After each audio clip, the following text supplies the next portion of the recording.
Barattoonni kutaa jaffaa manneen barnootaa magaalaa Finfinnee keessa jiran qormaata xumura sadarkaa tokkoffaa fudhachuu jalqabanii jiru.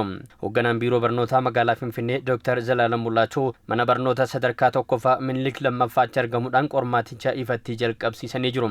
Dr. Zalaalam yerichatti akka ibsanitti akka magaalaa Finfinneetti qormaata xumuraa kutaa jaffaa kana barattoonni 85,000 fi 17 ta'an kan fudhatan ta'uu eeruun manneen barnootaa 667 buufata qormaataa 199tti qoodamuudhaan barattoonni qorumsa fudhachaa jiraachuu ibsanii jiru. እንግዲህ ዛሬ ወደ 85,017 ተማሪዎች barattoonni 85,000 fi 17 akka magaalaa Finfinneetti qormaata xumuraa sadarkaa tokkoffaa kutaa jaffaa kana kan fudhatan yoo ta'u manneen barnootaa 667 buufata qormaataa 199tti qoodamuun qorumsa fudhachaa jiru. Hojii kanaaf raawwachiiftonni qormaataa 3,400 bobba'aniiru. Haaldureen qophii keenyaas gaarii ture. Kanaafuu qaamoleen adda addaa qindoominaan hojjechaa waan jiraniif naamusa olaanaa fi rakkoo tokko maleetiis xumurra. Qabxii barattootaaf fooyyessuu fi milkaa'ina olaanaa galmeessuudhaa fi hojiileen qophii dura bal'inaan hojjetamaa turuu kan ibsan hoogganaan biirichaa qophii taasifamerraa ka'uudhaan barana qabxiin qormaataa kan waggoota darbee caalaa fooyyaa fi jajjabeessaa ta'e ni eegama jedhanii jiru.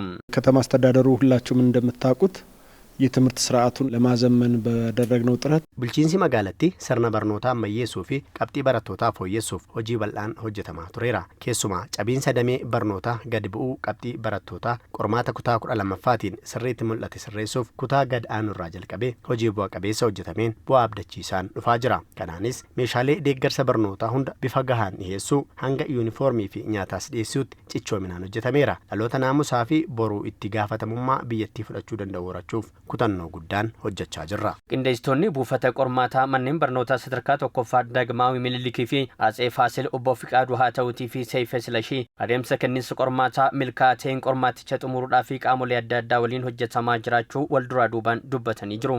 Haalli qormaata kutaa jaffaa qophiin jiru ijoollonni jalqabaa kaasanii akka irratti qophaa'an barbaachisaa kan ta'e barnoonni kennameeraa fi saayikooloojii isaanii irrattis immoo deeggarsi barbaachisaa ta'eera. Barattootaafis orienteeshiniin gahaan kennameera. Barattoonni iddoo kanatti barattoonni guyyaas jiru, barattoonni dhuunfaas jiru, barattoonni galgalaas jiru. ተማሪዎች የመጀመሪያ ፈተናቸው ስለሆነ barattoonni kunneen isaaniif qormaanni kun isa duraa waan ta'eef osoon sodaanne akka qoramaniif xiinsammuun isaanii akka qophaa'u hojjetameera. Adeemsa qormaataa kanaaf qaamoleen adda addaa qindoominaan hojjechaa waan jiraniif rakkoon tokkollee hin jiraatu. Barattoonni manneen barnootaa sadarkaa tokkoffaa mootummaa fi dhuunfaa baratanii fi buufataalee qormaataa kanneen itti qoramaatii jiran haaluma itti qophaa'aa turanii ni qoramaa jiraachuudhaa fi qabxii gaarii akka fidan kan abdatan ta'uu ibsanii jiru.